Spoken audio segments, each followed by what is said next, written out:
स्वरूप से अच्छा करो।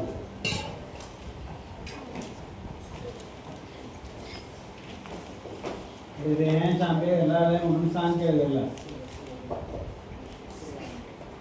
हॅलो जरा रेंज कमी येते का?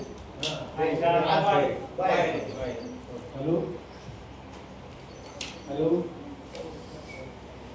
अरे रे चांपे हला म्हणून सांग.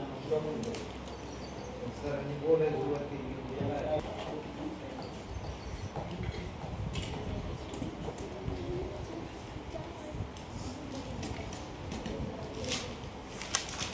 अद्वैतिक शब्दाचं लिंग ओळखायचं.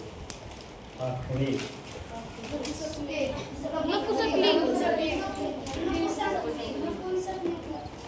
नपुंसक नपुंसक नाही काय कुवरसक नपुंसक नाही. पहिला नियम माहिती आहे का नाही काय एक वचन केल्याशिवाय लिंग ओळखायचं नाही. ओके माहिती पुढं पुल्लिंग असं असतं तर मी अनुभव घेतला मी अनुभव घेतले लिंग बदलतं का नाही इथं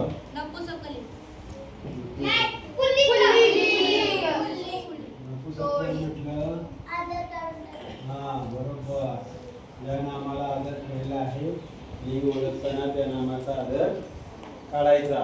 बोलताना लिहिताना वागताना आदर ठेवायचा. आवजाव म्हणायचं. इथं जे आवजाव जी नावं येतात त्या नामांना आपण आदर ठेवतो. पिळवळ काका वडील मुख्याध्यापक आणखी कोण वरिष्ठ मंडळी असतील त्यांना आपण आवजाव बरोबर का नाही. मग त्या सगळ्यांना जर नपुंसकलिंगी केलं तर मग उदळ होईल. बरोबर आहे का नाही चुकेल का नाही. तर दोनच नियम लक्षात ठेवायचं. एक वचन करा पहिल्यांदा मुद्दाम तुम्हाला सातवीवाल्यांना चौथीवाल्यांना मुद्दाम अनेक वचनीच नामं दिलेली असतात किंवा मग यमक जुळवणारी आणखी दिली किंवा आणखी जुळवली. कधी कधी असले कट्टा काटा येणारे वाक्य शब्द सांगा. कट्टा गठ्ठा कट्टा भट्टा पण लिंग विचार करता विसरलेलं नाम कोणतं.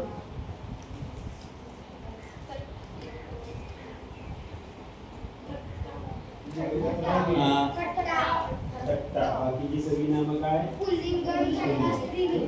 म्हणजे नुसतं एवढ्याने जायचं नाही. तो ती तेने जायचं नाही. ते काय करायचं त्याच्या पुढं एक म्हणायचं आणि तिथं नाम ते ठेवायचं एक वचनी नाम. एक का म्हणतो इथं इथलं नाम आम्हाला इथं एक वचनी करायचं आहे हे लक्षात ठेवायचं म्हणून घ्यायचं. ओके येते का नाही. लिंग ओळखणं सोपं काम. त्याचे दोन नियम फक्त लक्षात ठेवा. पण काही नामं गडबडीवाली आहेत की एकच नाम आहे पण ते जो वेगवेगळ्या अर्थाने ते नाम आले की पुन्हा त्याचा अर्थ वेगवेगळा त्याचं लिंग बदलतं. किंवा तोच शब्द एकच अर्थाचा पण इकडं पुल्लिंगी जरा पुढे गेला की स्त्रीलिंगी त्याच्या पुढे आणखी गेला तर काही नपुंसकलिंगी अशा पण गडबडी होतात. आपल्या महाराष्ट्रातली आपल्या साताऱ्याच्या पट्ट्यामध्ये इकडं पश्चिम महाराष्ट्रात आपण काय म्हणतो ते तंबाखू खाल्ली म्हणतो का खाल्ला म्हणतो खाल्ली म्हणतो स्त्रीलिंगी वापरतो आहे.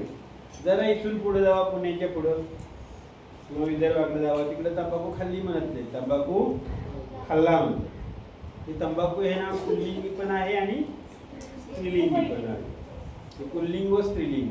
हा बाग किती सुंदर त्यावेळेला बाग हे नाम आमचं काय पुल्लिंग आणि ही बाग सुंदर आहे स्त्रीलिंग. तो वेळ चांगला नव्हता पुल्लिंगी. ती वेळ चांगली नव्हती येते लक्षात. म्हणजे काही नामांची दोन दोन लिंग असू शकतात. काही नाम तर तीन लिंगात चालतात. उदाहरणार्थ पोर तो एक पोर ती एक पोर ते एक पोर येते का लक्षात. त्याचं उत्तर काय द्यायचं. पहिला पर्याय असतो पुल्लिंग दुसरा असतो स्त्रीलिंग तिसरा असतो नपुंसकलिंग आणि चौथा असतो पुल्लिंग स्त्रीलिंग व नपुंसकलिंग किंवा पहिले 1 ते 3 पर्याय बरोबर असं बरोबर. सगळ्या पर्यायांपर्यंत आपलं वाचन गेलं पाहिजे. तर नुसतं उत्तर एकदा सापडलं तिथंच थांबला की मग गोंधळ. असं करायचं नाही. आपण इकडे पश्चिम महाराष्ट्रात म्हणतो मी जेवलो आणि ढेकर दिला म्हणतो ना, म्हणजे आमच्याकडे पण दिलाच म्हणतो, पण दिलाच म्हणतो, म्हणजे पुल्लिंगी नाम. पुढे गेला अमरावतीकडे ते बीडकडे तर मी जेवलो आणि ढेकर दिली म्हणतात. एक यापूर्वीचं तिसरीचं पुस्तक म्हणजे आत्ता आहे ते ना, त्याच्या आधीचं एक पुस्तक होतं, त्यात एक मराठीत पाठ होता. तो जेवला आणि त्याने ढेकर दिली आणि तसंच तो झाडाखाली झोपला. असं आजचं वाक्य होतं, ढेकर दिली. तिकडे तो शब्द स्त्रीलिंगी होता. कोकणात आपण म्हणतो, इकडं कोकणात केरसुनी म्हणत नाही, तिकडं साळोता म्हणतो.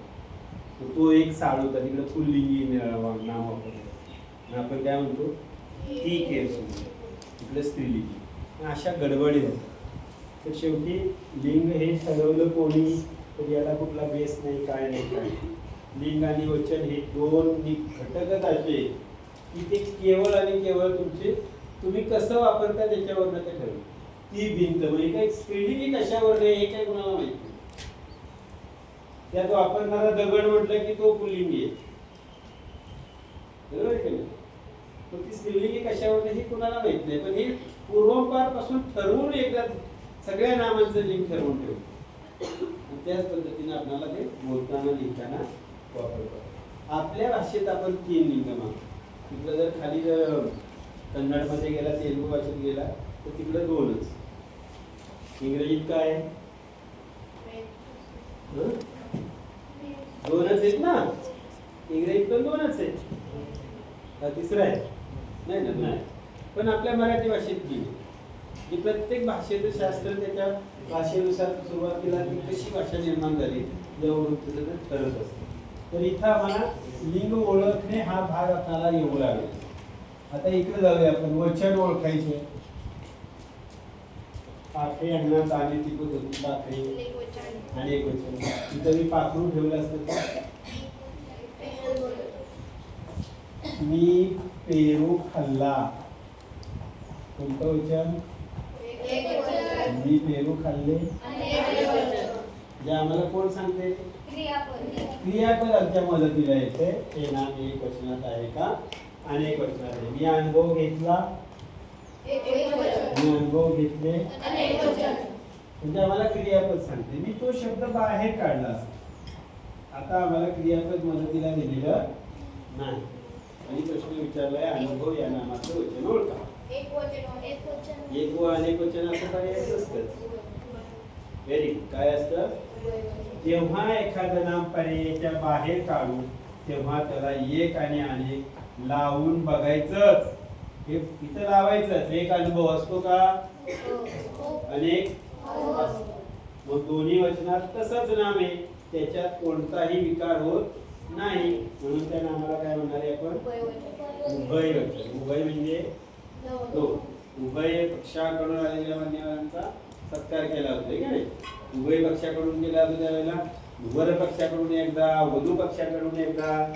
एकच पाहुणा 2-2 नारळ 2-2 शाली घेऊन जाईल ना, म्हणून ते दोघे एकत्र येतात. आणि उभय पक्षाकडून आलेल्या मान्यवरांचा एकदा सत्कार करायला, म्हणजे एकच शाल आणि एकाच नारळात.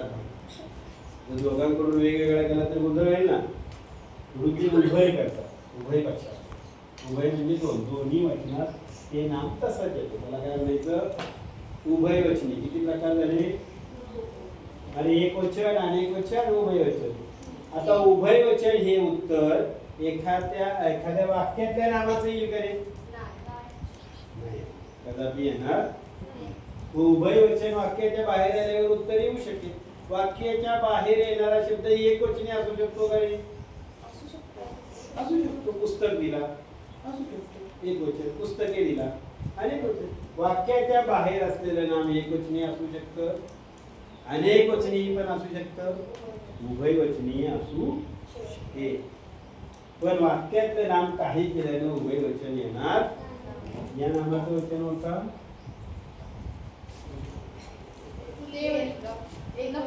घटकच बदलला. हे हा घटक सुरू आहे. एक वचन. एक वचन लिहिलं की उत्तर चूक.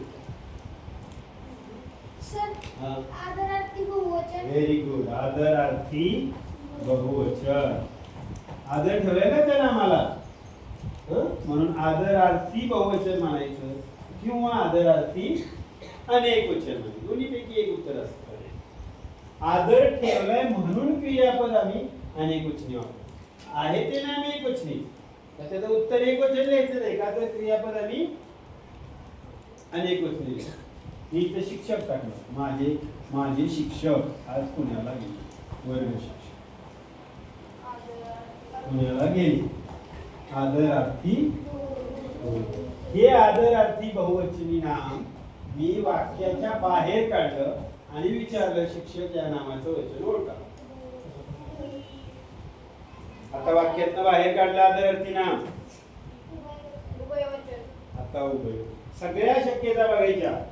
वाक्यात दिले का, वाक्याच्या बाहेर आले का, आदरार्थी नाम आहे का, सगळं बघायचं टोटल. एका वेळी सगळा अभ्यास झाला पाहिजे, तर मग वचनावरचा कुठलाही प्रश्न आम्हाला ओळखायला येऊ शकतो. ठीक आहे. ओळख नाही बाबत एवढा भाग आला की होते. आता याचा दुसरा भाग कुठला आहे रे? बदलायचा भाग आहे. बरोबर ना. वचन बदला, लिंग बदला. लिंग बदला म्हणलं तर मुलगा, मुलगी, राजा, राणी, बोका, बाटी, मोर, लांडोर इतकं सोपं देतील का? देतात का एवढं देत नाही. मग त्यांचे समानार्थी शब्द बाहेर काढतात. मुलगाच्या ऐवजी आत्मज देतात, आत्मजा. तनय देतात, तनया. पुत्र देतात, पुत्री का कन्या असं देतात. दुहित देतात, दुहिता. नेता देतात. नेती नाही, नेती पहिला पर्याय असतो. बातम्या बघत जावा जरा. नेत्री.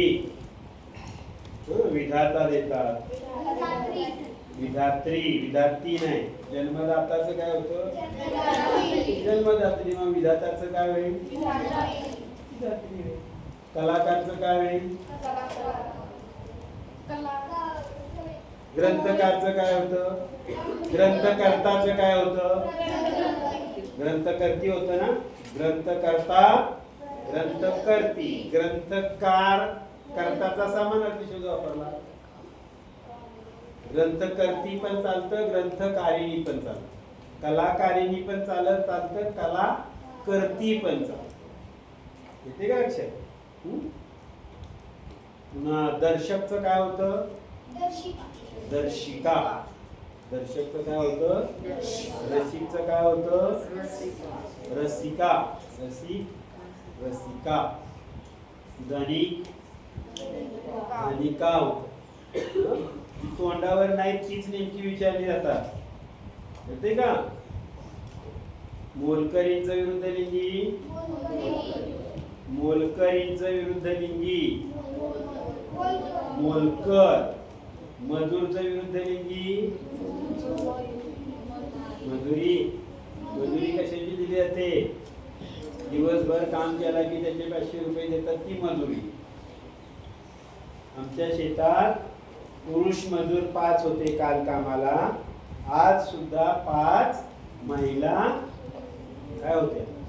मजूरच होत्या. मजूरच्या विरुद्ध लिंगी मजूरच.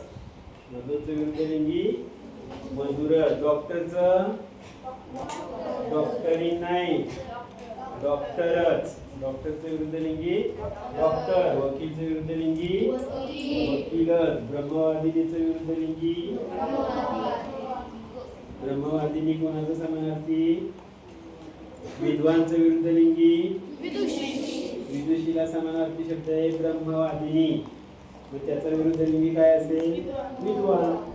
पोपट आलं की पोपटीला सांगायचं. राघव आलं की मैना सांगायचं. शुका आलं की सारिका सांगायचं.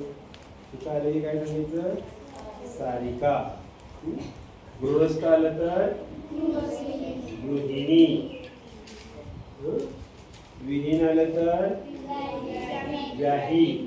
व्याही, विहीन. वृद्ध, वृद्धा. वृद्ध.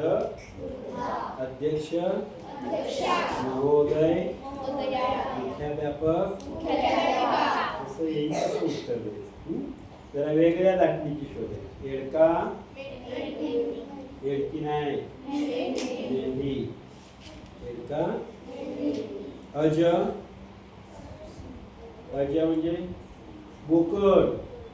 अज म्हणजे अज अजा.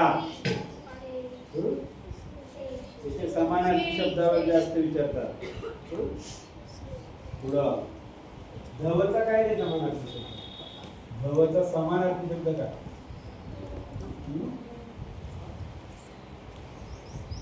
धव म्हणजे पती नवरा. धव म्हणजे नवरा पती. हा परीक्षेला येतो बाहेर आठवड्यावर सांगितलं. ठीक आहे. त्यातला दुसरा एक भाग आहे वचनाचा. वचन बदलायचं. गंमतचं वचन बदला गमती. बरोबर ना? बरोबर आहे का? गंमतचं आले वचन. हा अनुस्वार नाही पाहिजे. काय पाहिजे? फक्त गमती जम्मत जमती हिम्मत हिमती किंमत. अनुस्वार द्यायचा नाही. पंगत. आता इथं अनुस्वार द्यायचा. इथं करायला प्रगती. कुठं अनुस्वार आहे कुठं नाही ते नीट आलं पाहिजे.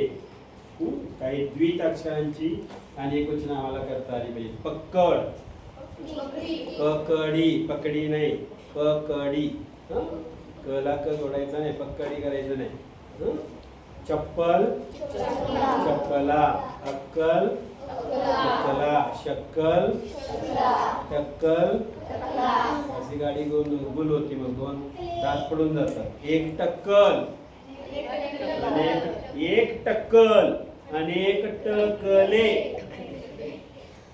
त्या टकला होत नाही. हा तुम्ही कुठं तुमची गाडी वेगाने जाते ना हे बरोबर माहित असतं. आणि तिथं बरोबर तिथं प्रश्न टाकला की आम्हाला माहित असते तुमचं चुकणार. ते वेगाने जायचं नाही.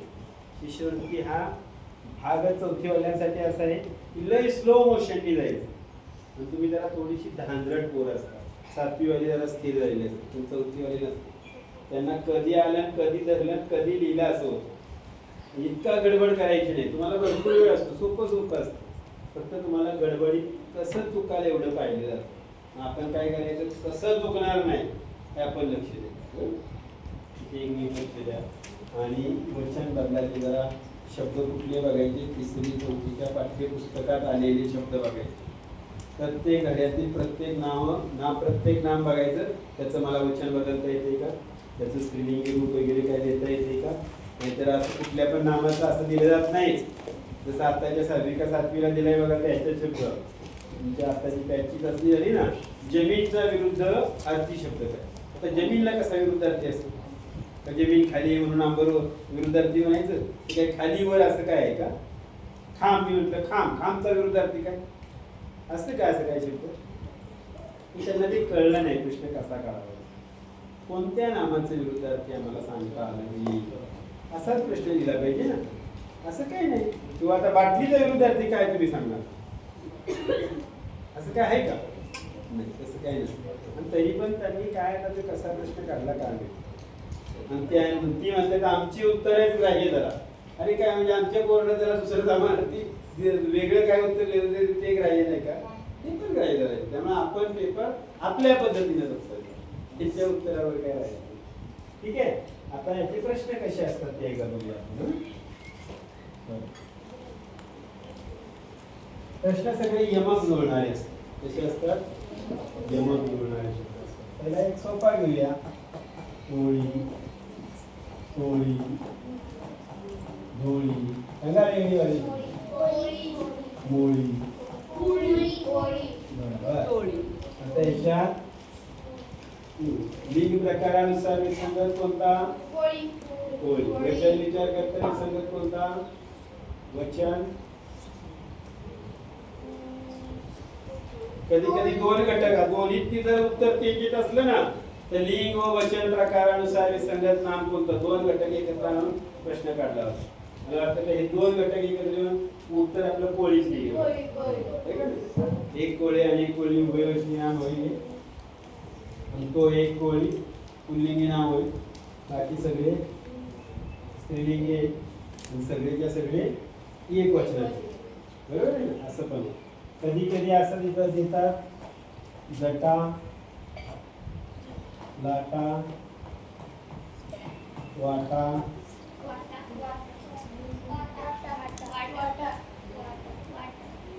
लाटा वाटा हे पण अनेक वचन हा पण एका अर्थानं अनेक वचन एका अर्थानं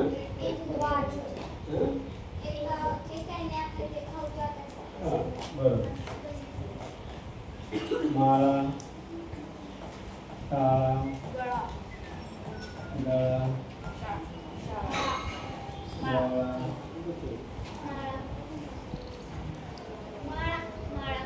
कोणताही अनेक म्हणून ना बरोबर आहे की?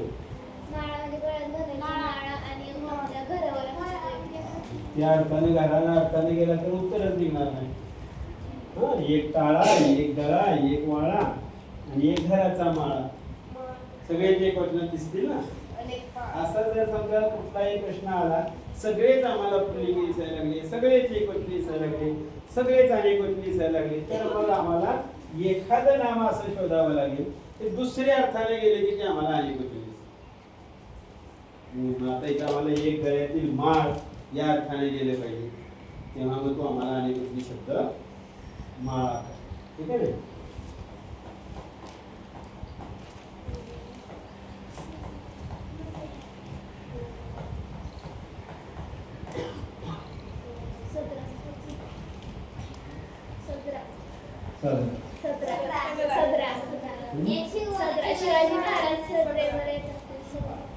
आणि त्याची ही वर्तमानपत्रात असते की काय तिला काय म्हणायचं असं असं लिहिलं असतं बघा पुन्हा इकडं असं खाली काही लिहिलं असतं त्याला काय म्हणतात सदरच त्याला पण काय म्हणतात सदरच म्हणतात आणि शंभूराजांच्या त्या मालिकेतली तुम्ही सदरेवर या इथं सदर भरवायची एक सदर आणि एक सदर शेवटी अर्थाने गेला तर तुम्हाला काय दिसेल एक वचनी आता इथं काय दिसतोय आम्हाला हा गजरा एक वचनी दिसतोय नजरा अनेक वचनी दिसतोय गरजा अनेक वचनी म्हणून हा तर मग आता आम्हाला अनेक वचनात लिहावं लागेल उत्तर काय निघेल आमचं गजरा उत्तर सगळ्यांना आम्ही कशात लिहू अनेक वचनात याचं उत्तर काय निघेल प्रश्न तर डोकं काय विचारले ते कधी कधी त्या वचनात असं करतात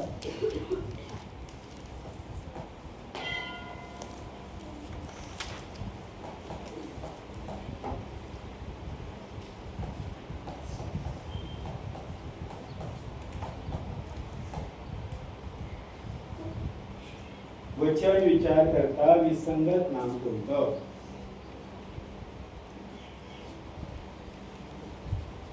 वचन विचार करता विसंगत नाम शब्द सोपे सोपे असतात पण गडबड ओढून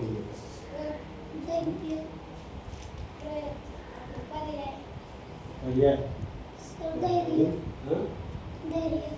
का तुझं पर्याय का तुझं धैर्य का सांग तुझं धैर्य का क्रूर पर्याय आणि प्रयत्न आणि कुछ नाही का ये कुछ नाही का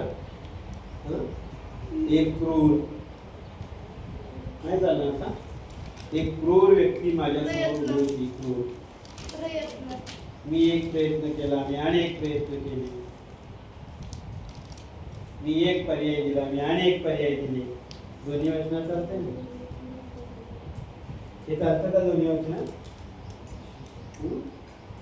हे काय शब्दाची जात कोणती भाववाचक नाम आहे ना मगाशी पाहिलं कोणत्याही भाववाचक नामाचं अनेक वचन होत नाही आणि 7वीला आणि 4थीला दरवर्षी प्रश्न अनेक वचनी नामावर देताना 3 अनेक वचनी किंवा एक वचनी किंवा तिन्हीचंही वचन बदलतं दुसऱ्या वचनात तसाच शब्द चालतो किंवा शब्द बदलून चालतो तसंही नाम देते. इथं बदल नाही, फक्त बदललं पाहिजे.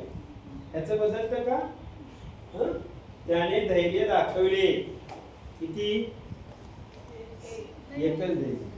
त्याने धैर्य दाखविली असं होतं का? आनंद या नामाचं वचन कोणतं? अनेक वचन काय यायचं?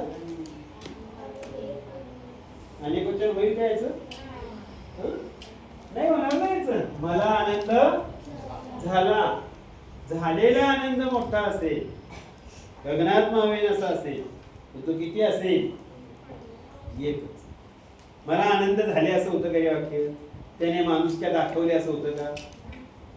आनंद, प्रेम, जिव्हाळा, आपुलकी, धैर्य हे सगळे भाव आहेत ना. या नामांचं कधीही अनेक वचन होत नाही. एक 2-4 वर्षापूर्वी नशीब शब्द टाकला होता बघा, 5वीला बरोबर. नशीब आठवते का तुम्हाला? जवळपास 90% महाराष्ट्राने त्याचा अनेक वचन काय केलं? नशीबे करून टाकलं. नशीबचं अनेक वचन होतं का? अनेक वचन नशीब एकच नशीब. तुमचं नशीब काय आहे मला माहित आहे. किती? एकच ना. नशीब एकच. या नामाचं अनेक वचन होत नाही, तसं याही नामाचं अनेक वचन होत नाही. मग अजून कोणती नाम आहेत त्यांचं अनेक वचन होत नाही? तुम्हाला जी नावं ठेवली ते का नाही विशेष नाम, सगळी जेवढी विशेष नाम आहेत तेवढ्यांचं अनेक वचन होत नाही. आता एखाद्याचं नाव आहे दीपक, मग दीपकचं काय अनेक वचन होतं का? पृथ्वीचं काय अनेक वचन होतं का? नाही. कुठल्याही विशेष नामाचं अनेक वचन होत नाही. भाववाचक नामाचं अनेक वचन होत नाही. काही वेळेला काहींचं एक वचन होत नाही, असे पण काही शब्द असतात ना.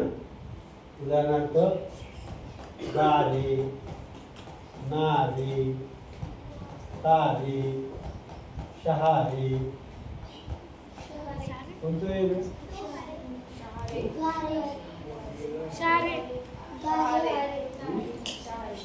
एक गारा अनेक गारी, एक नारा अनेक नारे, एक तारा अनेक तारे. दोन्ही वचनात चालते ते नाही. तीन नाम हे एक वचनात नाम चालत नाही. एक शहार अंगावर एकच रोमांच, तेज, चिपळ्या, डोहाळे या नामांचं एक वचन होत नाही. हाल असं होतं का? माझे हाल झाले, माझे हाल झाले असं होतं ना का? माझा हाल झाला, गुरुजींनी माझा हाल केला. एक हाल होतो का? हाल करूनच अटकावलं जातं ना. अनेकच मग हाल शब्दात राहणार. मग त्याच्यात पाल, ताल, चाल असे शब्द त्यात टाकून देणार की ज्या नामांचे पुन्हा दुसरी नामवचन अनेक वचनी होऊ शकतात किंवा एक वचनी, पण हालचं एक वचन होतच नाही. ते आम्हाला शोधता आलं.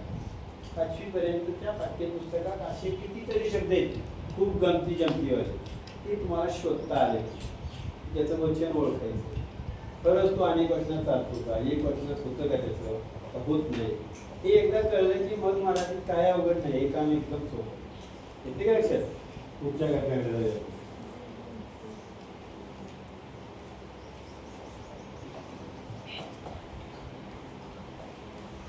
कोणत्या जातीवर आधारित आहे? कोणत्या जातीवर आधारित?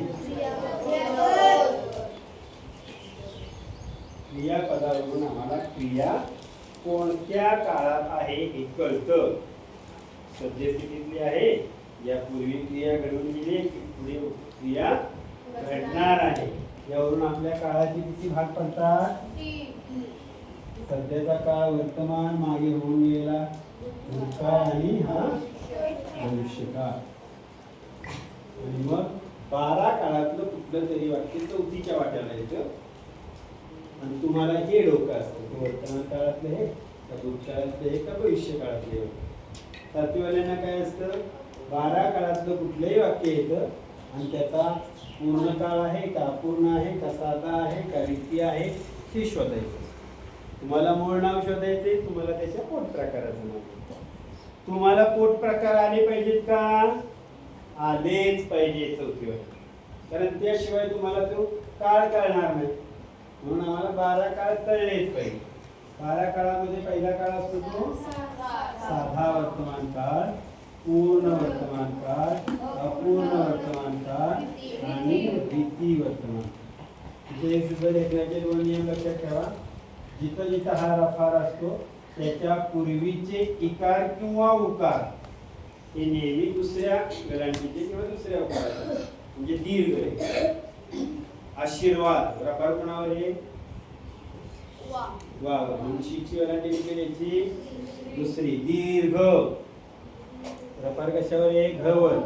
दीची वेलांटी दुसरी. कीर्तन रफार कोणावर? तीची वेलांटी दुसरी. मी आता म्हणलं निर्व्यसनी. आता नीची वेलांटी कुठली याची? मग इथं का पहिली झाली?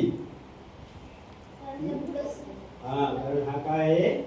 इकडे असतो तो मूळ शब्दाच्या अगोदर येतो तो उपसर्ग म्हणतात त्याला. काय म्हणतात? उपसर्ग. आणि हा अर्थपूर्ण शब्द तयार होतो. दुर्बोध.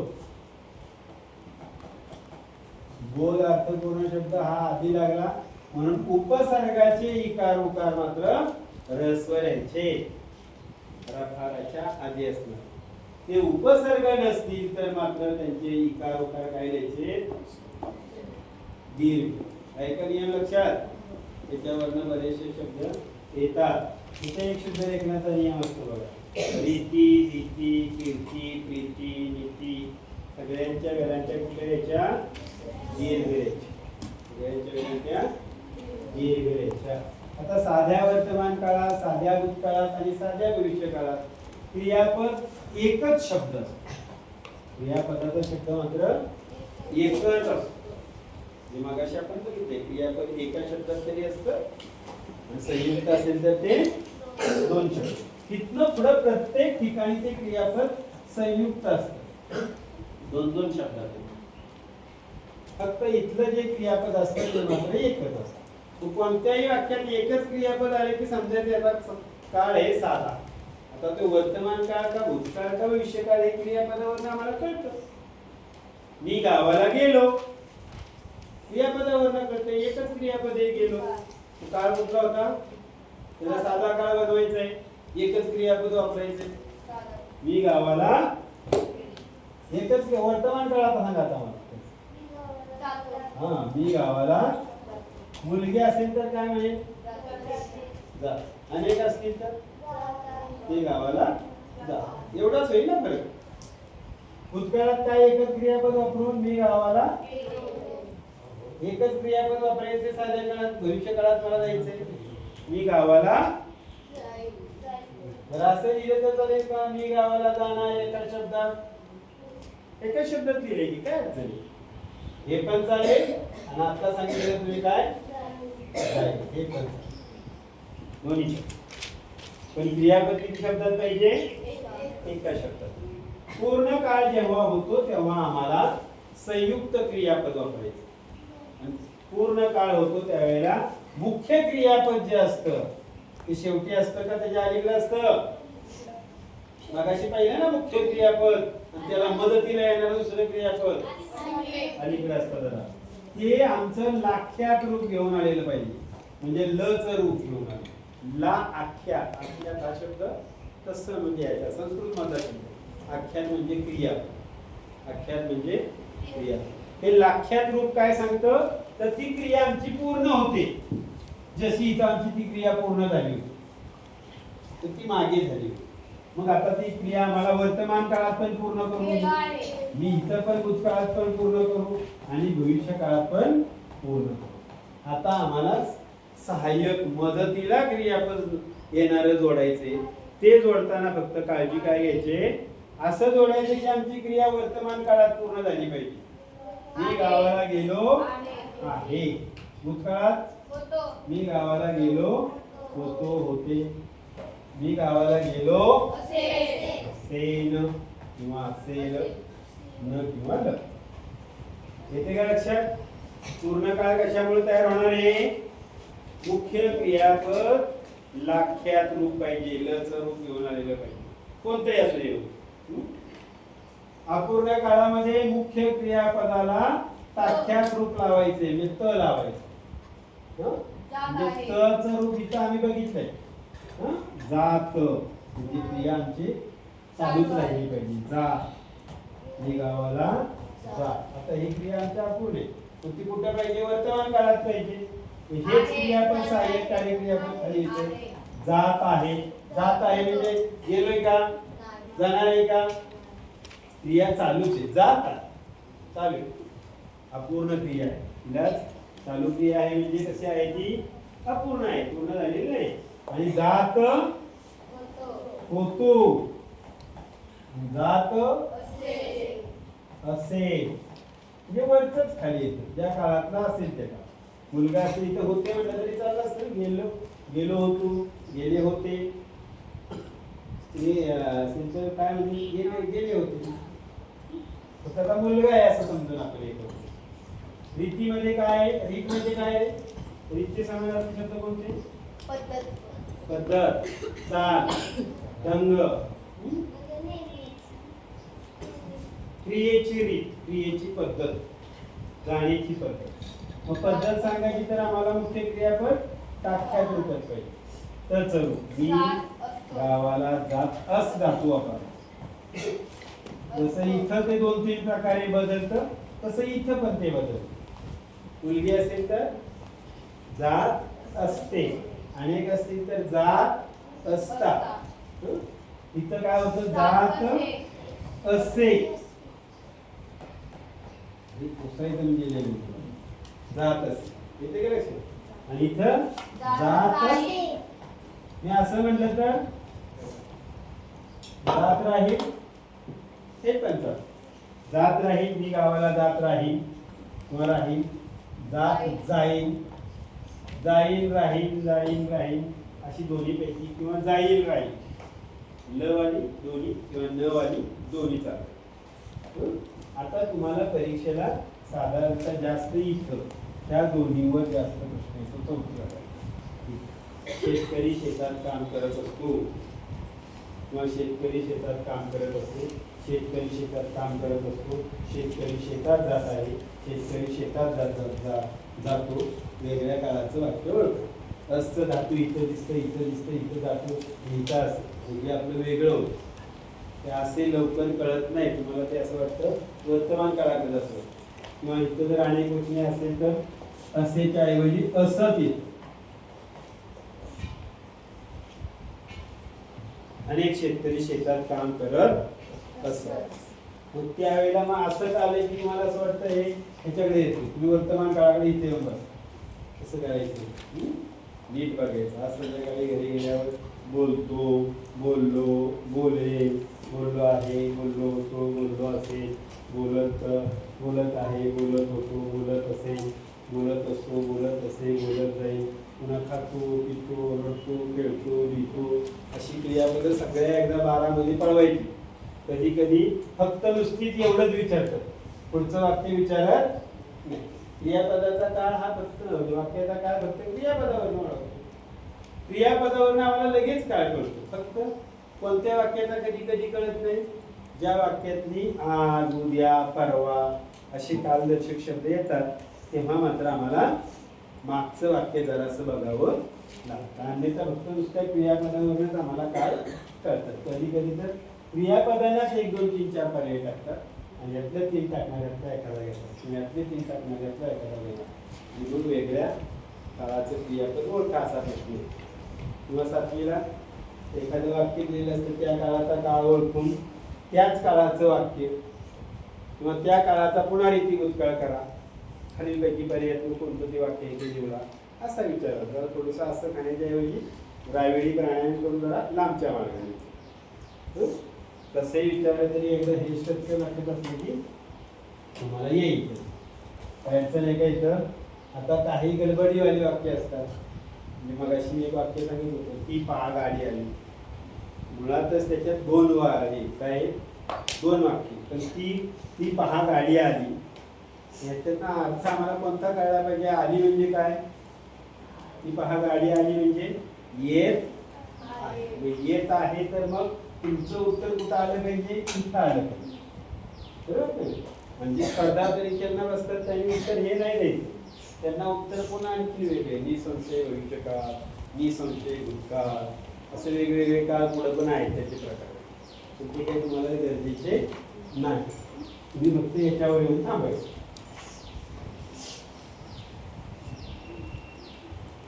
हा एक घटक बघू सगळ्यात जास्त आहे, याच्यावर तुम्हाला पण खूप प्रश्न येतील, तुम्हालाही होतो. बरोबर, किती आहेत वर्ण एकूण? मूळ वर्ण किती आपले? मूळ वर्ण आपले एकूण 50. आणि वर्णमाला अधिक 2 त्याच्यात याड होतात आणि वर्णमाला होते आपली 52. काय आहे? वर्णमाला. माला माहिती आहे ना? माला म्हणजे काय? माला या शब्दाचा समानार्थी शब्द माळ. अजून ओळ, संग्रह. बर, रांगला समानार्थी शब्द रांगला ओळ ना. अजून काय? ओळ येत नाही परीक्षेत. आवली. आवली, आवली म्हणजे काय? रांग. दीपावली, दीप म्हणजे काय? दिवा ना. आवली म्हणजे रांग, दिव्यांची रांग, ती दीपावली. जे शब्द येत नाही ते त्याचे नीट अर्थ शोधायचे. माला म्हणजे माळ असा. वर्ण म्हणजे काय? माझा वर्ण सावळा आहे, रंग. आणि हिचा रंग माझ्यापेक्षा गोरा आहे. आता रंग आहे, बरोबर ना. तुम्ही इथं नाही अर्थ घ्यायचा, इथं अर्थ काय घ्यायचा? मूळ ध्वनी. मूळ ध्वनी. ध्वनीला समानार्थी शब्द आवाज. तो नाही येत पाहिजे. रव. रव म्हणजे काय? ध्वनी. केकारव. केका म्हणजे कोण? मोर. केकारव मोराचा आवाज. कोंबडा आ रवतो. रव आहे ना ते. रव म्हणजे मटणाचं रव नाही. रव म्हणजे आवाज, ध्वनी. मूळ ध्वनी. किती बाहेर येते आपल्या तोंडातनं मूळ ध्वनी? मराठी किती बाहेर येते? हे काय सांगितले? एवढे 50. ह्याच्यापेक्षा वेगळा ध्वनी किती तोंड वाकडं तिकडं केलं तरी वेगळा ध्वनी निघणार. जेवढे ध्वनी निघतायत तेवढ्या ध्वनींना आम्ही चित्रात आणून ठेवले. ठीक आहे ना. असा मी जो आता ध्वनी काढला त्याला हे चित्र ठेवलं. आ जरा वेगळा आवाज निघाला त्याला वेगळं चित्र. असे आमचे आवाज एकूण किती आहेत? मूळ 50. 2009 पर्यंत किती होते? 48. किती होते? 48. 2009 ला हे 2 आले, ए आणि अ. हे काय 2009 पूर्वी नव्हते का? नव्हते. आपल्याकडे काँग्रेस पक्ष होताच की, त्यात को होताच की. स्वतःच त्याच्या आधीपासून ते होते, पण आम्हाला ते आम्ही म्हणत पण होतो, पण आम्हाला ते आमच्या अभ्यासक्रमात ते शिकवायला आम्हाला कोणाला जमलंच नाही. आम्हाला ते शिकवायचे तर का शिकवायचे, कुठं शिकवायचे, व आमच्या वर्णमालेतून नाही. म्हणून आम्ही 2009 ला त्यांना घेतलं वर्णमालेत. आणि मग आमच्या वर्णमालेचे आम्ही 3 भाग जे पहिले होते त्याच्यात आणखी एक भाग केला. असे वर्णमालेचे आम्ही किती भाग केले? 4. जसं आम्ही आता एवढी मुलं आहेत, मग मुलांचे आम्ही 2 भाग करतो. एक मुली वेगळ्या, मुलगे वेगळे. कोण 3 भाग करेल, कोण 4 भाग करेल. बरोबर आहे का नाही? म्हणजे गणवेश घातलेल्या मुली, गणवेश घातलेल्या मुले, पुन्हा बिना गणवेशाच्या मुली, बिना गणवेशाची मुलगे 4 भाग करेल. किंवा गोरे मुलगे, काळे मुलगे, ठेगडे मुलगे, उंच मुलगे. कसंही मी कसा फरक करतोय त्याच्यावर अवलंबून आहे. तसं आम्ही ह्या 50चे विभागणी केली. कशावर विभागणी केली? त्यांचा उच्चार कुठून होतोय. सगळे तोंडातून येत आहेत, पण काहींचा ओठांचा वापर करून होतोय, काहींचा जिभेचा वापर करून होतोय, काहींचा दाताचा वापर होतोय, काहींचा हिरड्या वापरतोय, कधी जिभेच्या वरचा मोठाकार भाग मुरद्या वापरतोय, कधी कंठातनं इथनं बाहेर काढतोय आणि त्याच्यावरनं आम्ही त्यांना त्यांच्या प्रकारात त्यांची विभागणी. त्याचा पहिला प्रकार केला कोणता? स्वर. किती आहेत आमचे स्वर? पहिले होते 12, हे 2 त्याच्यात ऍड झाले 14. कोणते आहेत क्रमाने?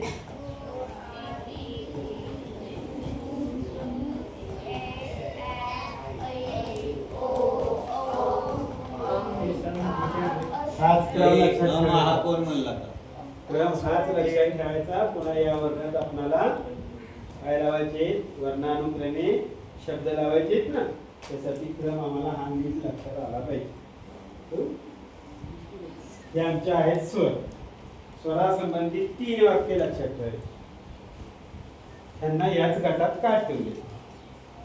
तर यांचा उच्चार स्वतंत्रपणे होतो. पहिलं वाक्य काय? यांचा उच्चार स्वतंत्रपणे होतो. म्हणजे कसा होतो? दुसऱ्या कोणाचीही मदत घ्यावी लागत नाही. 2 वाक्य झाली. तिसरं वाक्य, आमच्या तोंडात काही छोटे छोटे पार्ट आहे. जीभ आहे, दात आहे, कंठ आहे, जिभेचा वरचा भाग आहे, आमचे हिरड्या आहेत, पोट आहे. ह्या सगळ्या अवयवांचा कमीत कमी वापर करून ज्या ध्वनीचा उच्चार केला जातो त्यांना स्वर म्हणतात. स्वतंत्र उच्चार, कोणाचीही मदत न घेता तोंडातील अवयवांचा कमीत कमी वापर. तुम्हाला 3 वाक्य टाकतात सातवीवाल्यांना आणि प्रश्नाचं टाळकं असं असतं, स्वरासंबंधीचं विसंगत विधान कोणतं? तिसरं चुकीचं टाकतं. ते शोधता आलं पाहिजे. त्यानंतर या स्वरामध्ये आम्हाला काय काय माहित पाहिजे? तर कोणाचा उच्चार आखूड होतो, श्वार्ट होतो, कमी वेळात होतो, पटकन होतो. तर तो आहे अ, इ, उ, ऋ आणि प्लू. या 5 जणांचा उच्चार एकदम शॉर्ट होतो, आखूड होतो, कमी वेळात होतो, पटकन होतो. म्हणून त्यांना दुसरं एक नाव आहे, ज्यांना ऱ्हस्व स्वर तर म्हणतोच, तर त्यांना शुद्ध स्वर पण म्हणतो. 2 नावं सांगितली. यांना काय म्हणतो आम्ही? ऱ्हस्व स्वर किंवा शुद्ध स्वर. मग कधी कधी असं विचारलं जातं,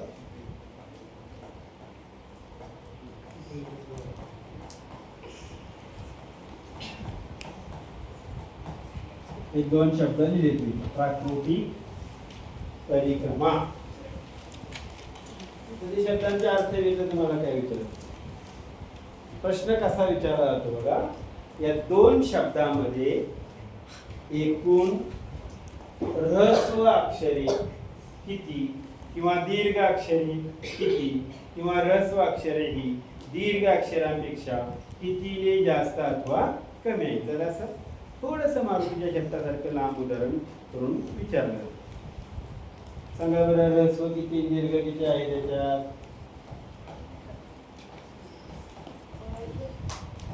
ऱ्हस्व 5 आणि 5. ऱ्हस्व 5, दीर्घ 9. अजून काय म्हणायचं?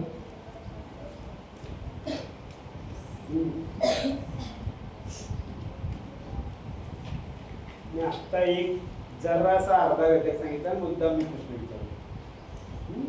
परत इकडे वर बघा, 1, 2, 3, 4 आणि 5 हे स्वर, यांना काय म्हणतो आम्ही? ऱ्हस्व. हे स्वतः आले ऱ्हस्व म्हणायचं. हे ज्याच्यात मिसळून आले त्याला ऱ्हस्व म्हणायचं. माहितीये का? राहिलेले सगळेच्या सगळे काय आहेत? दीर्घ आहेत. म्हणजे ज्यांचा उच्चार करताना जास्त कालावधी लागतो, जरा उशीर लागतो, जरा लांब करावं लागतं. आ, ई, उ, ए, ऐ, ओ, औ सगळ्यांना लांब करतोय ना, म्हणून यांना काय म्हणणार आहे? दीर्घ. आता तोच प्रश्न आम्हाला इथे विचारला होता. दिलेल्या 2 शब्दामध्ये ऱ्हस्व अक्षरे किती, दीर्घ अक्षरे? आता ह्याच्यात कोणता स्वर मिसळलाय?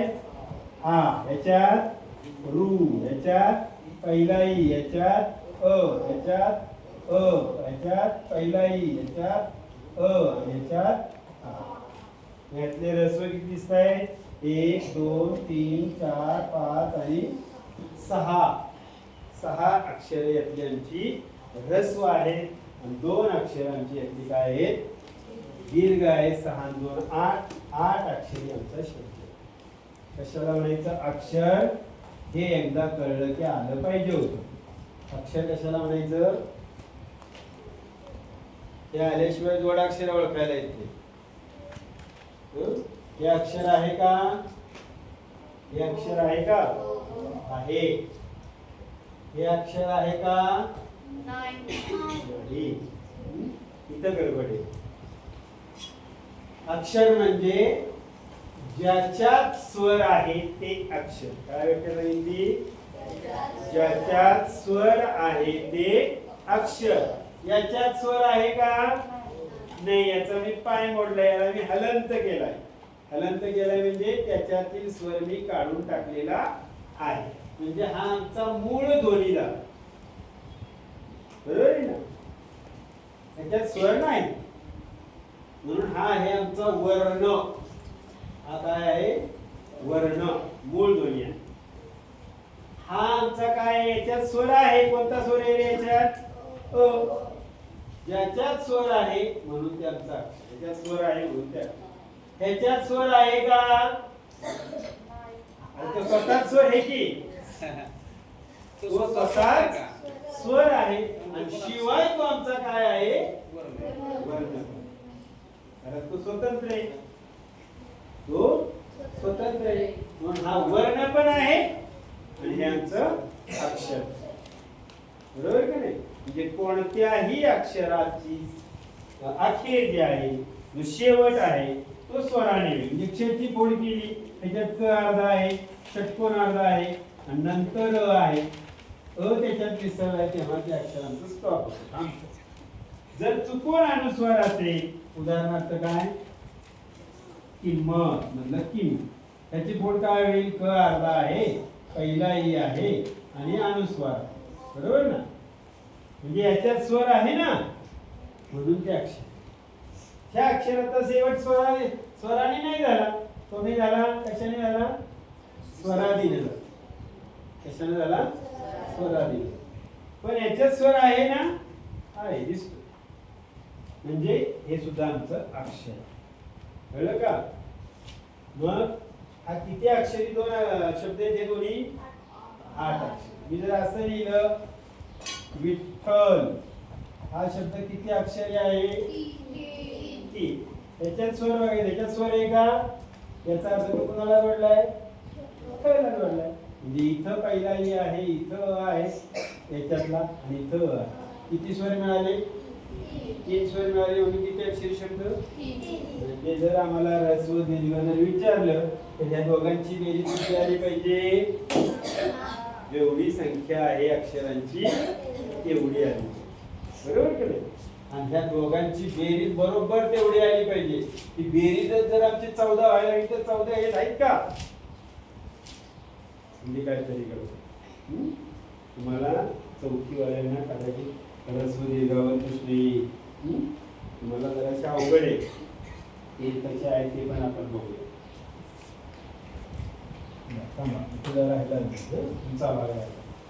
आता दुसरा प्रकार. हे 2 प्रकार पाहिले. कोणते? ऱ्हस्व आणि दीर्घ. आता तुमचे पुढचे प्रकार काय?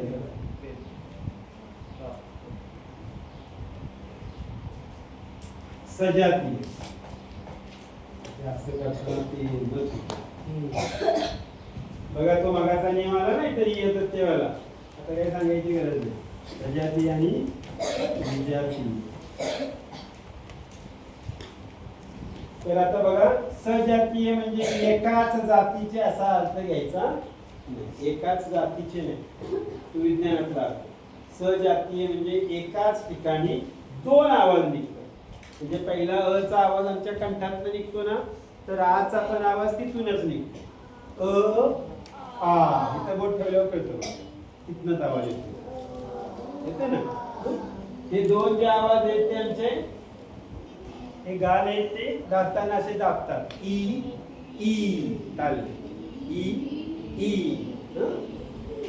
हे जे दोन आवाज आहेत ते ओठावर तिथं तयार होतात. ऊ ऊ. एवढ्या तीनच जोडे आहेत. एकाच ठिकाणी दोन आवाज. एकाच ठिकाणी म्हणून त्यांना आम्ही सजातीय म्हणतो. बाकीची कुठली पण जोडी घ्यायची एका ठिकाणी येत नाही. तुम्हाला असं वाटतं ए आणि आई. ए म्हणताना बघा तोंड कुठं कसं होते बघा. ए आणि आय म्हणताना चंबू उघडते. आई वेगळी रचना होते ना. किंवा ए म्हणताना बघा ओ म्हणताना बघा. ए म्हणताना चंबू उघडते. ओ म्हणताना पुढे येते. ओ ओ किंवा ए ओ फरक होतोय ना. म्हणून कुठलीही जोडी पुन्हा सजातीय. म्हणजे अ चा शेजारी जर हा घेतला अ ई विजातीय झाली. अ ई विजातीय झाली. अ पासून इथपर्यंत कुठला बी लावा विजातीय. आ पासून ह्यातला कुठलाही जोडा. ईचा फक्त ह्याला जोडीदार घेतला नाही बाकी त्याला कुठलाही जोड. म्हणजे विजातीय जोड्या मात्र खूप. प्रश्न कसा आहे पुढीलपैकी सजातीय जोडी कोणती नाही ह्या जोड्या पर्याय दिसतील. एक वेगळी कुठली तरी टाकतील ती तुम्हाला शोधायची. पुढचा प्रकार आहे संयुक्त स्वर. संयुक्त म्हणजे एकापेक्षा जास्त. कोणते संयुक्त स्वर आहे. ए ऐ ओ आणि अ. हे चार स्वर आमचे संयुक्त आहे. ए स्वर कसा तयार होतो. अ मध्ये पहिला ई किंवा दुसरा ई मिसळला की आमचा तयार होतो ए. आई कसा तयार होईल. आ मध्ये पहिला ई किंवा दुसरा ई मिसळा आई तयार होईल. ओ कसा तयार होतो. अ मध्ये पहिला उ किंवा दुसरा उ. ओ तयार अ मध्ये. आणि आव कसा तयार होईल. आ मध्ये पहिला उ किंवा कधी कधी सातवी वेळाने ह्याला 1 2 3 4 असे पर्याय देतात. एखादा स्वर मागे पुढे केला जातो आणि विचारलेला प्रश्न असतो चुकीचा पर्याय निवडा. तर हे संयुक्त स्वर किंवा पुढीलपैकी संयुक्त स्वर कोणता नाही. ते 4 मध्ये 3 देतील पर्याय. एक वेगळा देतील. तेवढा आम्हाला शोधता आला पाहिजे. एक लक्षात कळले का स्वर. 14चा अभ्यास. पुढचे आहेत दोन स्वर आधी. स्वर आधी. आधी काय पाहिजे. किती आहेत हे फक्त दोन. रेषेच्या वरचा एक आहे आणि रेषेच्या खालचा एक आहे. हे दोन ध्वनी. त्या दोन ध्वनीचं चित्र असं आहे. ठीक आहे ना. हे दोन आवाज आहे. त्या दोन आवाजांचं चित्र असं आहे. आणि हे आवाज आम्हाला असे काढता येत नाही. त्यांना आता काय म्हणायचं काय हे लवकर कळतं. ह्याला त्याचं नाव आहे. नाव आम्हाला माहिती आहे. याला काय म्हणतो आम्ही अनुस्वार. आणि याला काय म्हणतो विसर्ग. याचे आवाज किती आहेत एकूण 8. आणि याचे आवाज आहे 1. त्याचा आवाज याच्यासारखा साधारणतः होतो. हा कोणता आहे महाप्राण. पुढे आपण व्यंजनामध्ये ते पाहू. त्याच्या 8 आवाज आहेत. ते 8 आवाज पण तुमच्यासाठी आवश्यक आहे सातवी वेळेस. ह्या अनुस्वाराचा आणि ह्या विसर्गाचा उच्चार करण्याच्या आधी आम्हाला इथं काय वापरावा लागतो. स्वर वापरावा. इथं काय वापरायचा. तरच आम्हाला त्याचा उच्चार करता येईल. कोणता स्वर वापरायचा. अ पासून औ पर्यंतचा कोणताही. असं काही नाही. इथं ऊ लिहिला तरी चालेल. इथं ए लिहिला ई लिहिला तरी चालेल. होते का. म्हणजे मी जर दुःख शब्द लिहिला तर आता कोण आला याच्यात. द अर्धा नंतर ऊ आणि नंतर विसर्ग. कोण आला विसर्गाच्या आधी. आला ना ऊ. ऊ येतो. मी असं लिहिलं कुंभार.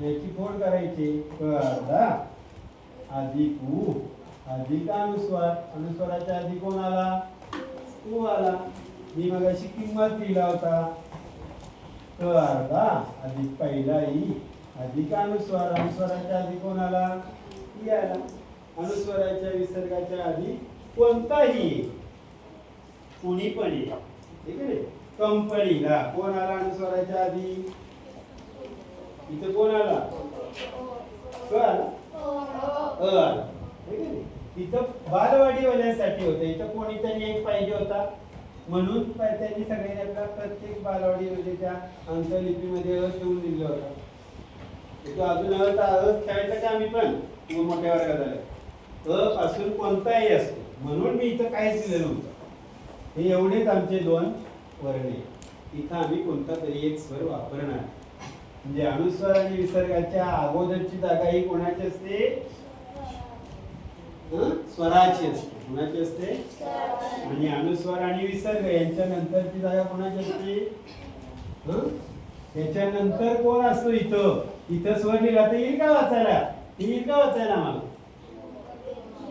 ते वाचायला येणार नाही त्याला कणा म्हणायचं कव्वा म्हणायचं कव्वा म्हणायचं काय म्हणायचं नाही काय करणार इथं ही जागा आहे ती आमची कोणाची आहे व्यंजनाची इथं जागा स्वराची म्हणजे अनुस्वार आणि विसर्गाच्या आधीची जागा स्वराची नंतरची जागा व्यंजनाची तर आम्हाला ते वाचता येतं अन्यथा वाचताच येत नाही तर आम्ही मग वाचणार नाही नुसतं एवढं वाचू का आम्ही हे आम नुसतं आम म्हणायचं घ्यायला हे आम पण असेल आम पण असेल अण पण असेल काही असू शकते ठीक आहे हे नुसतं आम आहे तर मग याला आमटी म्हणायचं का आम आहे तर मग आमटी म्हणायचं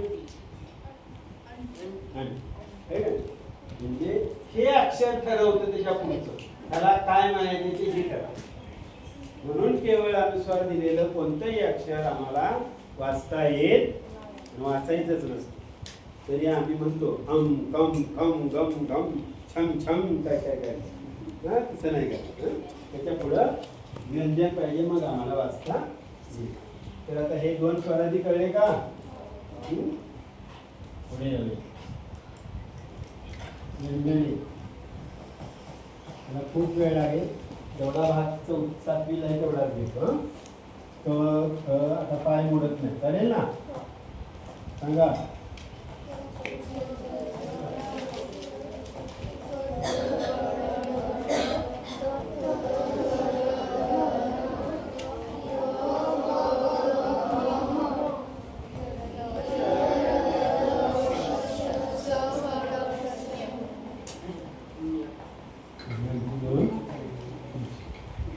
ही आमची इथंपर्यंतची व्यंजन आहेत ना ही वरची सगळी ही बरोबर 5च्या गटाने येत कचा कचा ए टी एम बी आणि ओ कंठ तालव्य मूर्धन्य दंत आणि ओष्ठी केटीएम बी ओ केटीएम बी ओ केटीएम बी ओ एकदा पाठ करून ठेवायचे कंठ तालव्य मूर्धन्य दंत आणि ओष्ठी हे सगळे कंठातून येतात इथून क ख ग घ ग न सारखा आवाज करायचा इथनं काढून तो ड नाही तो ड नाही ड आमचा असा आहे तो ड असा आहे त्याच्या मागाचा चिंब आहे स जीभ दाताला लावायचे स छ ज ज इथे जीभ लावायची नाही म्हणायचं स छ ज झ न इथे जीभ लावायची कळतंय का आता जीभ मागे लावायची जरा कुठं जीभ जास्त लावायची पण दातापासून जराची मागे लावायची च छ ज झ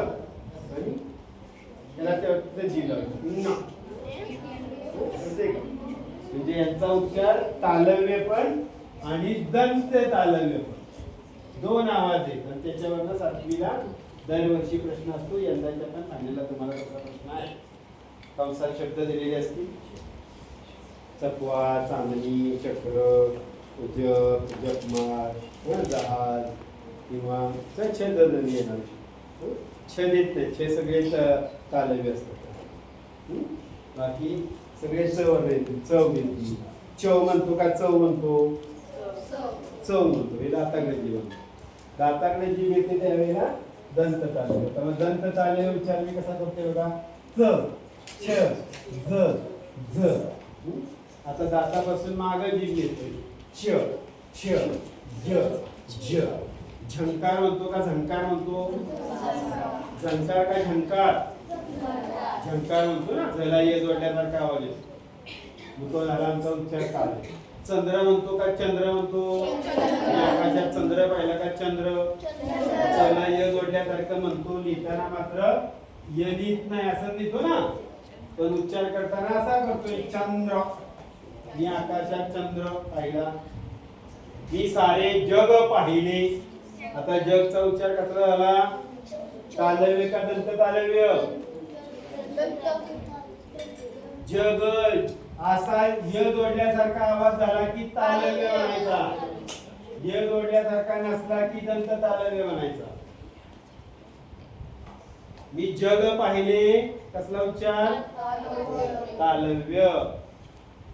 मी मंदिरात जग करत बसलो.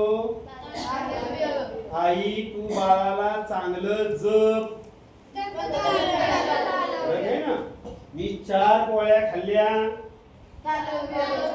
बाळाला खाऊ चार. शब्द तोच आहे. मी जादा काम केले. लिहिताना जला या लिहितो का? लिहिताना जादाच लिहितो, म्हणताना जादा म्हणतो. जिथं य जोडल्यासारखा आवाज आहे ते तालव्य. तुम्हाला लक्षात येतील. 2-3 वर्षापूर्वीचा प्रश्न बाद झाला, त्यांना मी टाकला होता आठवीला. कोणता होता शब्द त्यात टाकला होता? झालर. आणि आपल्याकडे काय म्हणतो? आमच्या मंडपाला झालर बांधली. ठीक आहे ना. पण तिकडं झालर म्हणतो आणि तिकडं पूर्वेकडे काय म्हणतात? झालर. मंडपाची झालर. तुमच्याकडे काय म्हणतात? झालर का झालर? झालर. झालर झालर झालर. तिकडे पण झालर. आपल्याकडे तालव्य उच्चार करतो आणि तिकडं दंत तालव्य. प्रश्न विचारला तर तालव्य उच्चाराचे शब्द किती झालं? मोबाईलला त्यांचे नशीबच्या पर्यायात तालव्य होते 3, दंत तालव्य होते 4. पण ते 3, 4, 5 असे सगळी उत्तरं दिली होती. त्यामुळे ते उत्तर जुळलं. तुम्हाला हे यांना हे 2 उत्तरं बरोबर होतं. असं पण कधी कधी. तर हे उच्चार कळले. हे मूर्धान्य, जिभेचा पार मुर्दा पाडायचा, वाकडी करायची आणि वर मुर्देला दंती द्यायची, जिभेच्या वरचा पाडायचा. ट ठ ध ध ण म्हणायचं. ऋणाला पाणी आलं असं होईल का? नाही, मुळाला पाणी. मी नाकात नथ घातली. नथ. जिभेचा शेंगा दाताकडे आला की काय? मग तो असा होईल. पण इथं वर जीभ लावायचे. बाण, पाणी, पाणी असं. का पाणी होतो? हिंदीतला पाणी आणा होतो का? पाणी दे, पाणी दे, पाणी. हे मूर्धन्य. हे दंत्य दाताला जीभ लावायची. थ ध धन. हे ओठांचा वापर करून प प प भ. हे पहिले जे 2 आहेत आणि हे दुसरे 2 आहेत आणि हा शेवटचा आहे. हे शेवटचे 5ही अनुस्वाराच्या अनुस्वारात आवाज आहे. त्यांना अनुनासिक म्हणतात. अनु म्हणजे लहान, नासिक म्हणजे नाक. नाकातून लहानसा येणारा पदार्थ नाही, ध्वनी, कंपन पावणारा ध्वनी. यांना दुसरं नाव आहे परसवर्ण. यांना तिसरं नाव आहे पंचमवर्ण.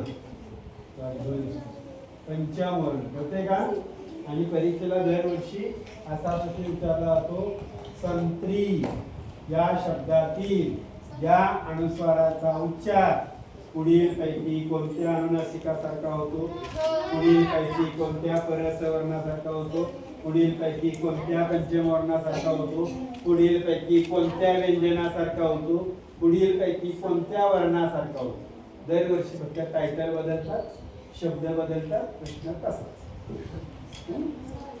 हे सोपं आहे. यांच्या 14 खडीतील कोणतंही अक्षर जर इथं आलं त्या शब्दाच्या पुढं पहिलं तर त्याच्या गटात त्याचा.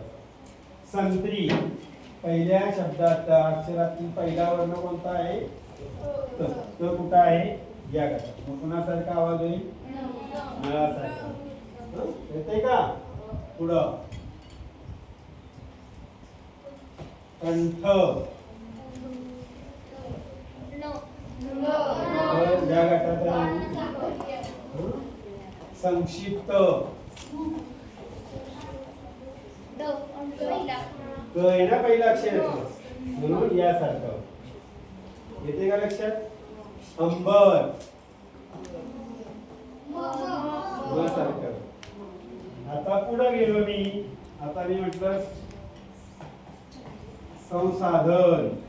आता गटातलं अक्षर आहे का पुढचं? नाही.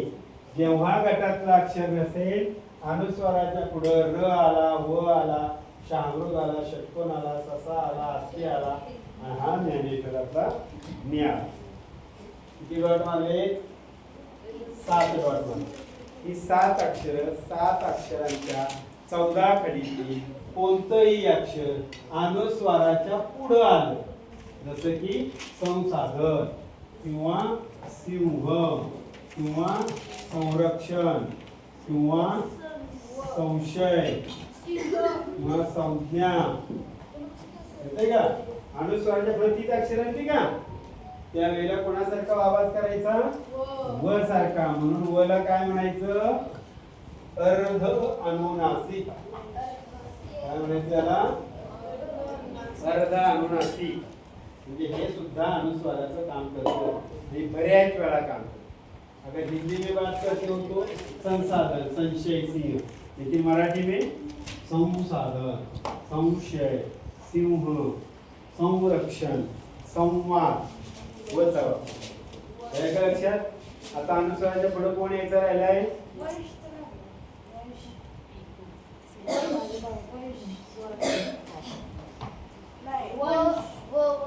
वंश. होय, वंश. पुढे कोण आलाय? किंवा अनुस्वार कोणावा आला हे बघायचं नाही.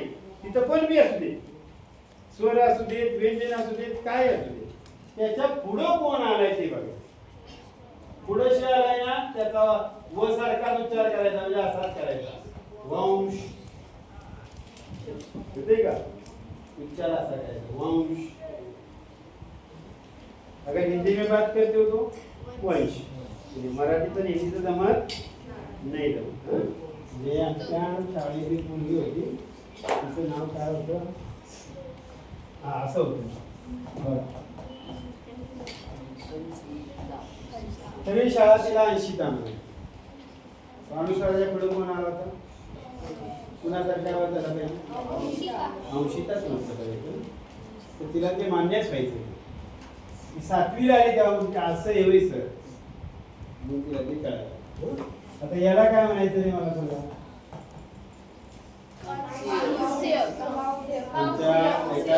कांस्य पदक मिळवलं म्हणतात ना आता सगळे. मग असं म्हणतात का कांस्य पदक मिळालं?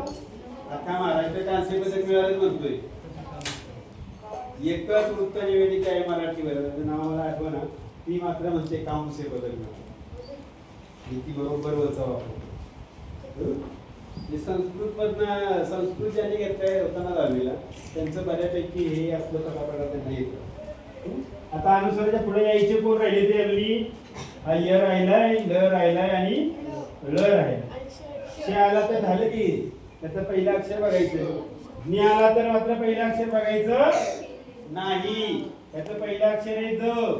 मग दचा गट हे आपला इथं. मग नळासारखा उच्चार केला तर असा उच्चार करावा लागेल. सनज्ञ म्हणतो का सनज्ञ? त्याचा हिंदीतला उच्चार वेगळा आहे, संस्कृत मधला वेगळा आहे, मराठीतला वेगळा आहे. हा अपवाद आहे, म्हणून ह्याला व मध्ये घ्यायचं आहे. अगर मराठी में बात करते हो तो संज्ञा बोलने का, संज्ञा नाही. पुढं आता य राहिलंय. जर समजा अनुस्वाराच्या पुढे जर य आला, संयुक्त, संयोग, तर कोणासारखा करायचा? त्या य सारखाच उच्चार करायचा. संयुक्त, संयोग.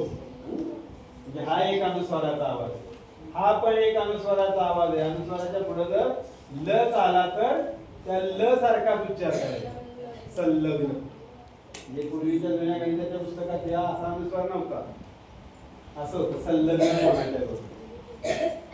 मी तर 25वी रोजायला असं संलग्न तर अनुस्वार, ते पण बरोबर. आता तो अनुस्वार लिहून ठेवला. आता अनुस्वाराच्या पुढे कोण यायचा राहिलाय? ळ यायचा राहिला. अनुस्वाराच्या पुढे ळ आला तर आम्हाला हे वाचता येतच नाही. इथं ळची 14 खडी तर कळा राळ कुठलं बी ठेवलं इथं तर हे वाचता येत नाही. कारण काय? हा स्वतंत्र वर्ण आहे. मराठी भाषेत कोणत्याही शब्दात अनुस्वाराच्या पुढे ळच्या 14 खडीतलं कोणतंही अक्षर येत नाही. म्हणून ळचा काय प्रश्न येत काय अक्षर आहे? तिचे आवाज आले हे 5 हा 6 हा 7 आणि हा 8 कळले का?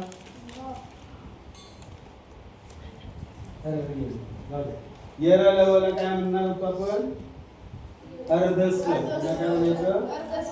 शामृगाचा षटकोन समाईचा आणि श श आणि स उष्मे महाप्राण मोठा प्राण जातो जेव्हा प्रत्येकाचा त्यावेळेला शेवटचा त्याच्या तोंडातला कुठला ध्वनी येतो? आणि काम त्याचं भागतं. शेवटचा ध्वनी ह आणि तो मरतो. जर तुम्ही दिवसभर ह ह ह असं करत असलं ना संध्याकाळपर्यंत तिकीट आपली हटली म्हणून समजायचं. म्हणून हचा जास्त उच्चार करायचा नाही. शेजारच्या घरच्या म्हातारा मारत असलं की मग काय त्याला करतात माणसं बघायला येतात का नाही. आणि मग आपली माणसं घरी आल्यानंतर म्हणतो बहुतेक ती सकाळीपर्यंत म्हातारी काही राहत नाही. पण सकाळी बरोबर गावात भोंगा वाजतो म्हातारी गेली. काय आपल्या एवढे काही डॉक्टर असतात का? त्यांना कसं कळतं? ती महाप्राण वर्णाचा जप करत असतात. तेव्हा लोकांना कळतात हे सकाळपर्यंत काही राहत नाही. बरोबर की नाही? आणि त्यातला व जो होता तो बरंच काय काय व वेगळा होता. व अर्धस्वरे व अर्धस्वरे व्यंजने अर्ध अनुनासिक आहे आणि शिवाय एकमेव मराठीतला दंत्योष्ठ वर्ण आहे. ज्याला दात आणि ओठ आहेत त्यांनाच तो उच्चारता येतो. ज्यांना दात नाही त्यांना व म्हणता येत नाही. 32 पडलेला माणूस बघा कोपरड्यात कोण आहे ते एकदा जावा आणि त्यांना म्हणा व म्हणा. नाही त्यांना व म्हणता येत. मग दातावर दात तर आपल्याच नाही. मग वचा वापर कुठं होतोय? दातांचा वापर. तर व म्हणताना जी हवा अडवण्याचं काम करायचं असतं ना ते कोण करतात? दात करतात. म्हणून दाताचा वापर. म्हणून दंतोष्ट असणारा तो एकमेव वर्ण. ठीक आहे. साधारणतः एवढ्या घटकावरच तुम्हाला प्रश्न येतात. कचट कप गटामध्ये पहिले जे 2 आहेत ते कठोर आहेत. म्हणजे उच्चारताना हार्ड आहे. क ख च छ ठ ठ थ थ प फ ट्रेस द्यावा लागतो. आघात द्यावा लागतो. बोलताना कठोर मध्ये. आणि दुसरे जे 3 आणि 4 नंबरचं येते मृदू आहेत, कोमल आहेत, मऊ आहेत. ग ग ज ग ड ड एकदम सॉफ्ट आहे म्हणून त्यांना मृदू वर्ण. शेवटचे येते हे प्रमाणे 5वं येतं ते काय म्हणायचं त्याला? पंचम. काय म्हणायचं? तिच्या गालावर नाही लिहिलं पंचम. ठीक आहे. वर्णमालावर साधारणतः असे प्रश्न. आता आज एवढा अभ्यास आला की तुम्हाला येते प्रश्न घेतले बघा. शोधा. चला जोडाक्षर शोधा.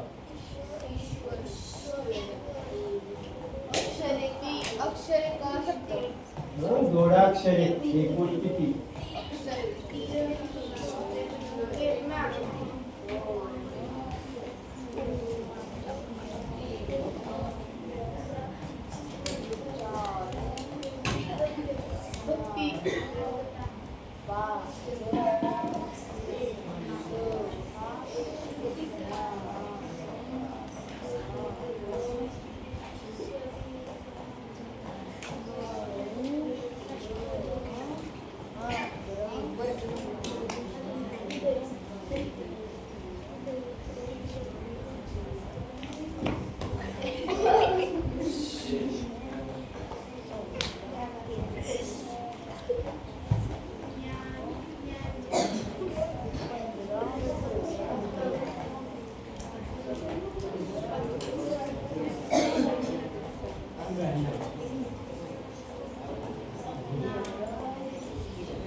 दक्षिणात्य लिहिले का तुम्ही? दाक्षिणात्य हे लिहिले का? सर सर अजून कुठल्या वेगळ्या प्रकारे जोडलेलं म्हटलं? अजून वेगळ्या प्रकारे जोडलेलं अक्षर?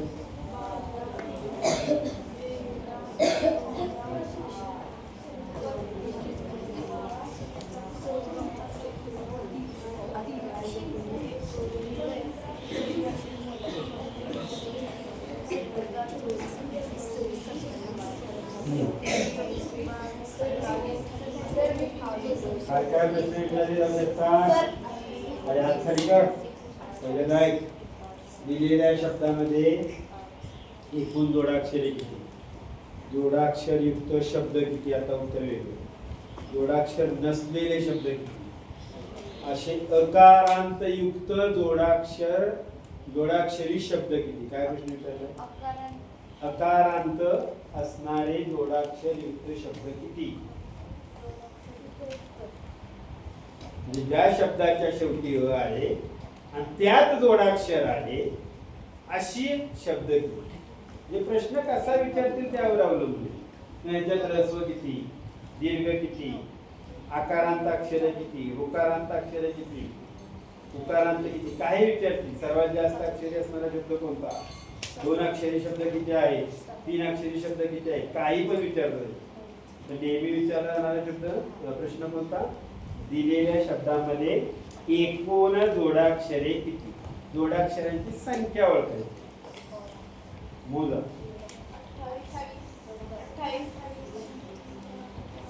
काय असेल ते उत्तर? मी लिहितो उत्तर. 15 23 15, 23, 28. 28 किती उत्तर असणार आणि परत सांगायचं नाही. 15, 23, 28.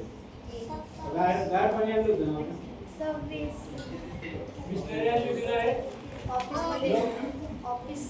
ऑफिसमध्ये आहे का?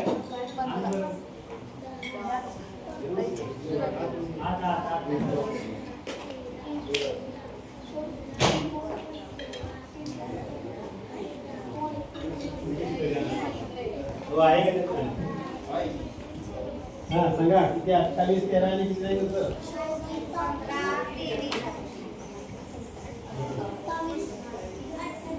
त्याच्यापेक्षा वेगळं उत्तर असेल तर सांगा रे.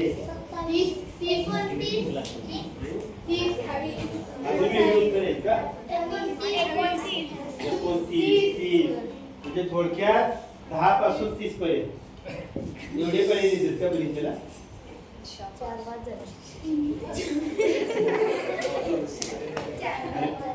पर्याय किती देतात? आता मग त्या 4 मध्ये जर तुमचं उत्तरच नसलं तर मग काय करणार तुम्ही? एवढी कशी उत्तर येतील? बघा किती आहेत ते. 1 2 3 4 5 6 7 8 9 10 11 12 13 14 15 16 17 18 19 20 21 22 23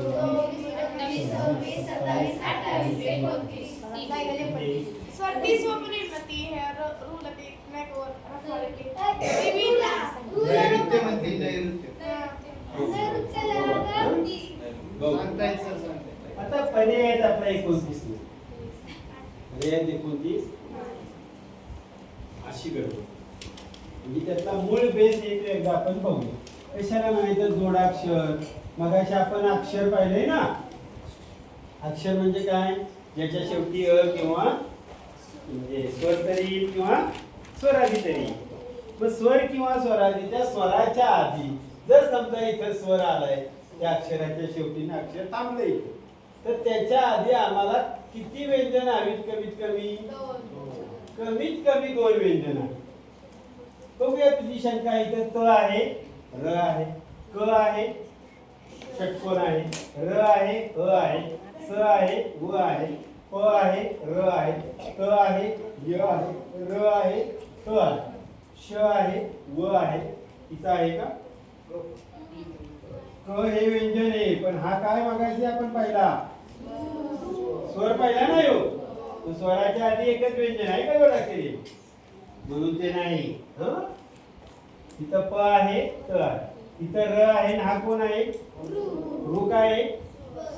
स्वराच्या आधी किती व्यंजन आली आहे का जोडाक्षर? कोण गेलं इथं? कोण म्हणतोस ना, कळलं का?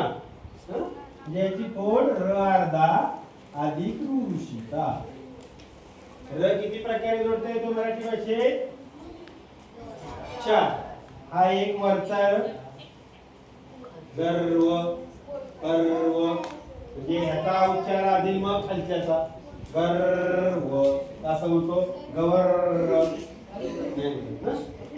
हा दुसरा र आहे, तो पोट फोड्या र. त्याला रफर म्हणतात. ज्याला अंत्यदंड आहे, ज्या अक्षरांना त्यांना असा पोटात फोडतात, किंवा ज्यांना मध्यदंड आहे त्यांना इथं फोडतात. त्याला पोट फोड्या र. अंत्यदंड आणि मध्यदंड अक्षरांना तो जोडता येतो. ज्यांना शीर्षदंड आहे, म्हणजे डोक्याला टोपी अशी त्याला हित र जोडला जातो. त्याला पाय मोड्याला म्हणतात. काकपदासारखा ट्रक, ट्रॅक्टर, ट्रॉम्पेट, ट्रॅव्हल, असा इथं जोडला. आणि जो हऱ्या गऱ्या पर्या नाऱ्या मधला ज्याला आडवा तो फक्त या दोनच व्यंजनांना जोडला जातो, एक ह ला आणि एक ज ला.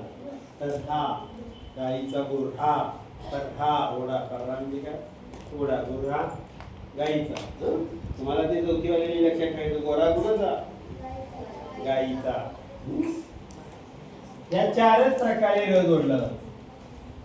हे सगळे जोडाक्षरांचे प्रकार होतील, पण केव्हा त्याच्या पुढे व्यंजन असेल तर. त्याच्या पुढे काय आहे? लगेच स्वर, म्हणजे ते जोडाक्षर. हा न आहे, त्याचा पाय मोडलाय, त्याला हलन केलाय, याचा अर्थ याच्यात कोणताही स्वर नाही. डायरेक्ट स्वर इथं आहे, इथं एक स्वर आहे आणि इथं एक स्वर आहे. हा 3 स्वर मिळाले म्हणून 3 अक्षरी शब्द.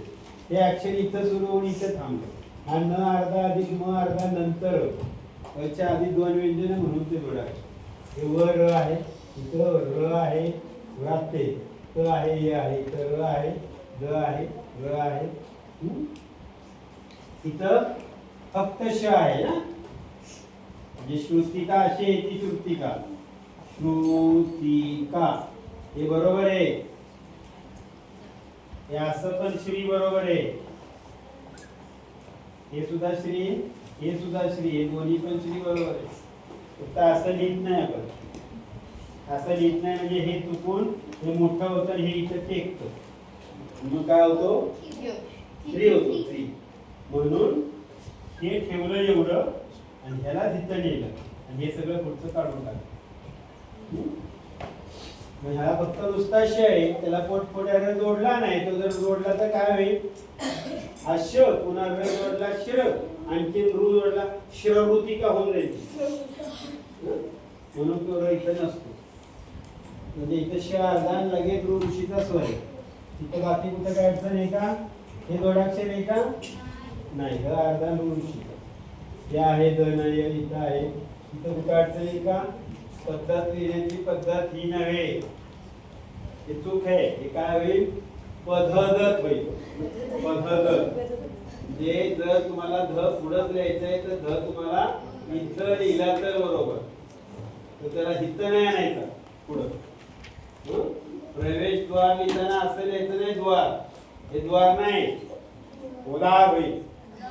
तो इथला व काढायचा आणि इथं लिहायचा द्वार, किंवा सगळ्यात बेस्ट पाय म्हणून आपला द्वार लिहायचा. द्वार म्हणजे दरवाजा. पुढं जो विद्या असा पण द्यायला यायचा, असा पोटात लिहिला तरी चालतो, असा लिहिला पाय मोडून तरी चालतो, पण असा लिहायचा नाही. हा काय होईल? दया होईल. हे योग्य आहे, हे योग्य आहे, हे पण योग्य आहे. बाकी कुठं अडचण आहे का? हे जोडाक्षर आहे का? हा रफार आहे का? हा रफार नाही काहीची चित्रलिपीच असे बाकी कुठं अडचण नाही. काही अडचण आता हा प्रश्न तुम्हाला कुठे कुठे येईल? मराठीत पण येईल, बुद्धिमत्तेत पण येईल. हं? इकडे जायचं. आता किती अक्षरी शब्द, आकारांत किती, उकारांत किती, आता हे मगाशी मोजता येईल ना. कोणत्या स्वराला चिन्ह नाही? कोणत्या स्वराला चिन्ह नाही? आला चिन्ह आहे. कोणतं? हे असं आहे ना आला. ला चिन्ह नाही. चिन्ह नसलेलं, आकार लिहिलेलं नसलेलं अक्षर. आणि त्याला कोणताही दंड नाही असं अक्षर कोणतं? त्याला कुठलाच दंड नाही.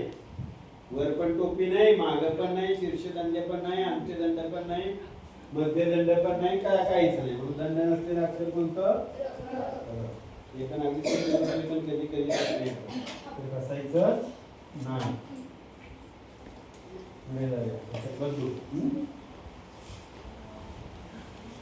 काय कुठला असल्या पाहिजे तुमचे घटक घेऊ नाही करणार. त्यांच्या थांबले तरी चालते. समास. त्यांना जाऊन दे बरं. बसू दे की त्यांना. बस नाही जेवायचं असलं तर ते- जा, जेवायचं काय का? चौकीला अरे यांना घेतलं जरा वेळ. हा. ते जरा वाक्य प्रकार वगैरे आहेत ना त्यांना प्रयोग वगैरे. जर बसायचं तरी बसा, जेवायचं असलं तरी जेवा. तर जा 5 मिनिटं जरा सगळ्यांना. ठीक आहे.